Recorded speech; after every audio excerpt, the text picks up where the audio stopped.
আসসালামু আলাইকুম বন্ধুরা, কেমন আছেন সবাই? আশা করি সবাই ভালো আছেন। তো এই মোটরটার কাজ শেষ হয়ে গেছে। তো এটাকে আমরা এখন বার্নিশ করছি। এটা বার্নিশ করার পরবর্তী সময় আমরা শুকিয়ে নেব।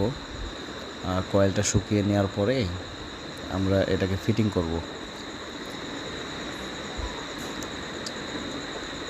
তো বার্নিশ করার আগে অবশ্যই সব কিছু চেক করে নিতে হবে।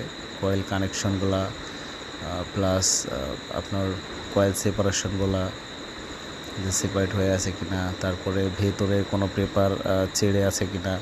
অনেক সময় হয় কি পেপারগুলো ছেড়ে থাকে, এগুলো সব কিছু পর্যবেক্ষণ করতে হবে, দেখে নিতে হবে। দেন তারপরে বার্নিশ করে নিতে হবে।